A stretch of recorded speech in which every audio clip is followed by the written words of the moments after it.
Hey everyone, I know it's literally been like 4 months and I still haven't reviewed this book. Today I want to talk about this book. It's called A Pleasure Under Calling by Phil Hogan. This book is an adult mystery thriller. Not adult as in like adult, just as in like the main character is like in his 30s. Yeah, it is marketed as a mystery thriller. I really like this book. I think this book is fantastic. Although I don't really agree with calling it a mystery thriller. I think this is more of like a psychological thriller. There's not really like a mystery aspect to this book that I can remember. If you haven't heard of this book before, or you don't know what it's about, this story follows a man named William Hemming, Mr. Hemming. He's a very successful real estate agent in his town. He's like the guy you go to when you want to sell your house. Now, what would you do if you found out that the man who sold you your house went and got your house keys copied for his own personal use?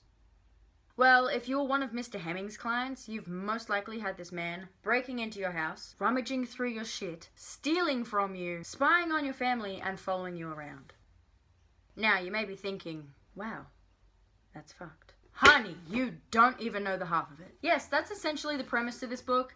It's about a real estate agent that makes copies of his client's house keys so that he can like get into the house later on, like after the new people have moved in, so he can like spy on them and stuff. It's fucked, and that's not even the most fucked part. It only escalates from there, so you can imagine. If that sounds interesting to you, sounds like something you would enjoy reading, maybe go check it out. That being said, this is definitely not a book for everyone. I personally loved it. I think it was really well done. I will say, if you're not a fan of slow-paced books, you probably won't have the best time reading this because it is quite slow-paced, which I personally didn't mind. Also, this book is definitely more of a character-driven book than a plot-driven book, which again, I actually prefer as long as the characters are really interesting and have like enough substance to them, which this book definitely had. I think the plot was a little bit all over the place, really, like being honest, but I didn't really care. Now, if you don't want to be spoiled for anything further, I will just go away now. You can keep watching for a little bit because I'm just gonna give like some non-spoilery thoughts on this book. Not giving away like actual spoilers or like specific details or anything like that. But if you don't want to know anything, then like me, because I didn't really know anything about this book and it blew me away, I'd suggest just leaving now. And Mr. Hemming definitely has a very unique perspective to read from. He's a very interesting individual, but I actually loved being in this guy's head. Getting to see the way he views things and just like being able to see and like understand this guy's thought processes was so interesting. The main character, Mr. Hemming, is definitely what you would consider as an unreliable narrator. You know, he's deeply flawed and can pretty easily be considered like the villain of a typical story, right? We as the reader are easily able to recognize that. Although, since we see everything through his perspective, we're kind of forced to view this story in a different way. Through his eyes, meaning everything he's doing is justified and he's not in the wrong. I really like that we were able to see both sides to all the events that unfold in this book. Like, we see the side of like logic and like sanity and being able to sympathize with the victims, but we're also able to see the other side of it and understand his logic and his motivation and his reasoning behind doing the things that he is doing. I also think Mr. Hemming's character was set up really well. In the very beginning of the book, we are given like a pretty basic understanding of who this guy is and what he's all about. He is like the pettiest bitch I've ever read about. This is how we're kind of introduced to this guy. He's walking down the street and there's some guy walking his dog and his dog like shits on the side of the road or whatever and he doesn't pick up after it, and Mr. Hemming like gets all up in his face and he's like, are you gonna like pick that up, like, and the dude just turns around and he's like, fuck off, mind your own business. Hemming gets like pretty butthurt over that and decides to like break into the guy's house, take the dog shit and put it in the middle of this guy's white rug in his house. He's so over the top. He sees it as like getting justice and like teaching this guy a lesson, like he's the physical embodiment of karma. But like the reader, you're like, what the fuck, dude? Why? But basically after that brief introduction of like, hi, I'm Mr. Hemming, I'm a real estate agent, and I'm also extremely petty. After that, we spend like the first quarter of the book really delving into his backstory. So we see like his childhood and like what he was like as a child. It's kind of where we see the beginning of like his compulsive need to surround himself with other people's privacy, I guess is the best way to say it. Then we kind of see like his teen years. It was either college or high school, and he's like living in dorms and stuff, and he becomes obsessed with one of his classmates called Marino, I think is his name. He just does a lot of weird, creepy shit ever since he was young, and then he gets into real estate, and then that just enables him even more. He doesn't see himself as a stalker though. The whole book, the reader, like, I was able to read it and be like, this is fucked up, you know, what he's doing is illegal. But in his brain, like, it was so interesting seeing all these events unfold, like each time it getting a little bit more illegal and like a little bit more fucked up. You watch it all and you're like, this is messed up, but at the same time I understand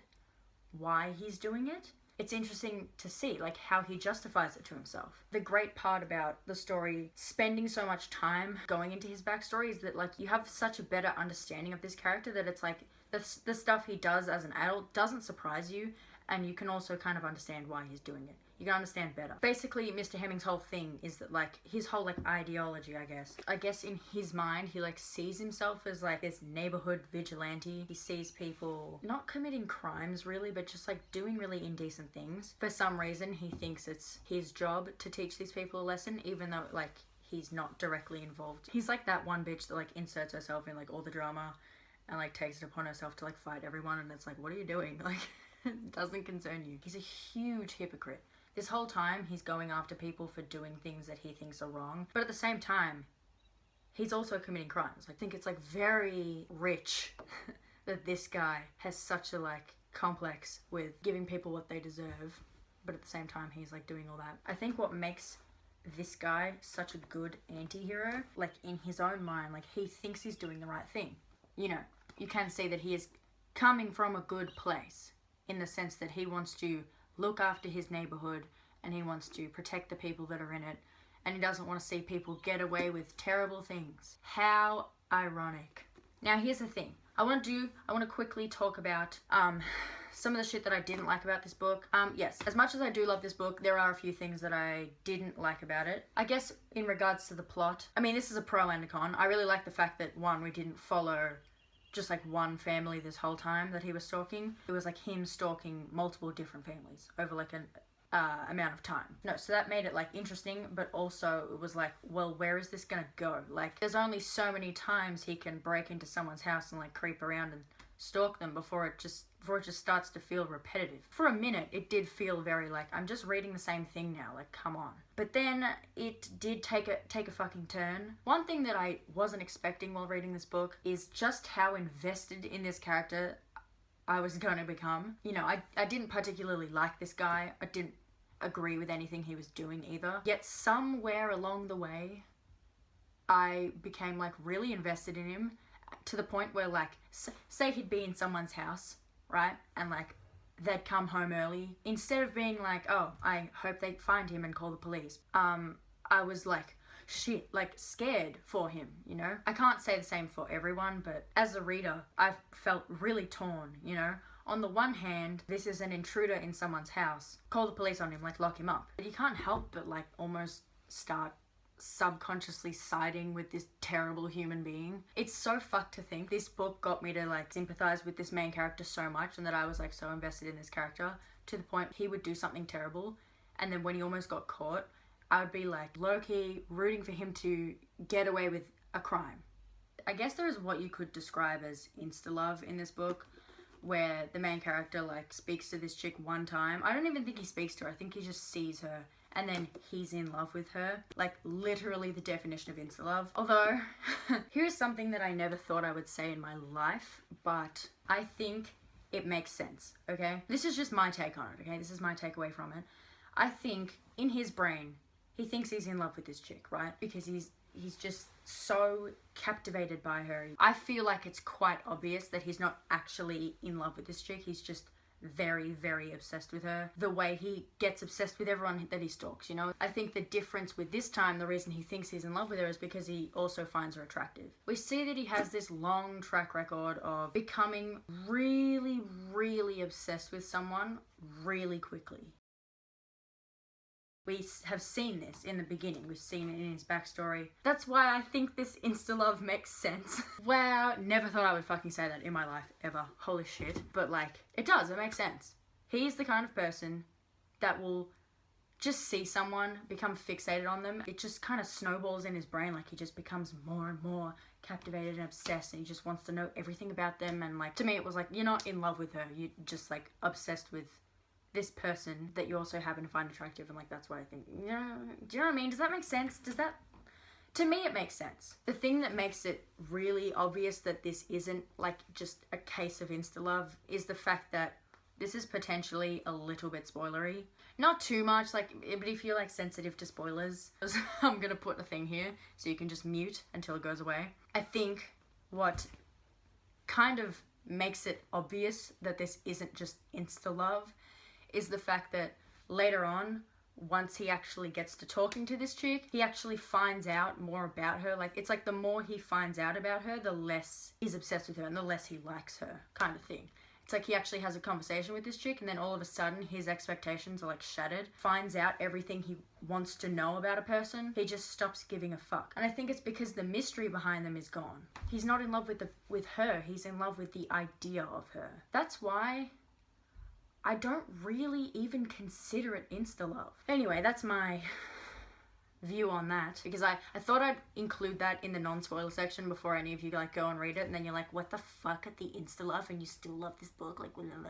Disagree with me if you want, you know, let me know. I love being able to see how other people interpreted things. Please, if you disagree with anything I'm saying, tell me in the comments. I am genuinely fascinated to know. That's pretty much everything non-spoilery I have to say about this book. I wouldn't watch past this point if you don't want to like get spoiled, okay? Cool. Let's talk about some of the things that happened in this book. I was not expecting him to kill 2 people. That's for sure. I thought this guy was just like a bit of a weirdo, like he, you know, wants to break into people's houses, but for the most part, what he was doing seemed like semi-harmless. Obviously not harmless, but it's not like he's murdering anyone, right? It's not like he's a murderer. And then he fucking murders 2 people, like... But I was still so shocked when he was being interrogated for, when they were this close to catching this guy. And he was like, in the interrogation room, he was really struggling to get out of the questions that they were asking him. That entire time, I felt like I was the one being interrogated or something like that. When he like managed to get out of it and they let him go, and I was like, phew. That's what I'm talking about. And it's like, it just got to that point where I was like, he would literally kill someone and I'd still be like rooting for him when he became close to getting caught. You know what I mean? I was like on the edge of my fucking seat, like, oh shit. Hoping that he's not gonna get caught. When he had to run to a house to get there before someone, fuck, it's been a while since I read the book, I'm sorry. Oh no, it was about a key. His personal key was in the lock of the door, and if she came home and saw it, he'd get caught for sure. So he had to like sprint home, and that whole time I was rooting for him to get there in time. I don't know if you've also read the book and you're not just like watching this without having read it, please tell me that like you felt the same way so that I'm not just like, wow, I'm a psychopath. I'm just genuinely so surprised that this book was able to make me do that. That's why I think my final opinion on the book is it's amazing, because how the hell do you get someone to simultaneously not like a main character but also still root for them so heavy that like they can literally kill someone and you're still hoping they get away with it? You know what I mean? Just briefly touching on the ending of this book. While I do appreciate that everything was nicely like wrapped up and that everything like made sense as well, everything kind of like shifted and clicked together and things were tied up, I do think it was done in a very rushed way. I think if he needed to take those extra like 20 or so pages to properly wrap things up in a non like quickly rushed way, he should have done that. It's not like it really like fucked with the ending or like really, you know, made that much of an impact. I just think it did feel very like, it's almost like when you have like a word limit and you're trying to like smash everything together just in time. But apart from that, I don't really care. I think everything still did come together pretty well. From memory, my understanding of this book is that the underlying message it has to give its readers is that nothing will ever be enough. People are tortured by the principle that the more you can't have something, the more you desire it. And that's so fucking true. People want more money. They want to live in a better house. They want a better car. They want higher status. Everyone is obsessed with what is just out of reach. I think it was so perfectly demonstrated with like Audrey and Mr. Hemming. Audrey was always just out of reach.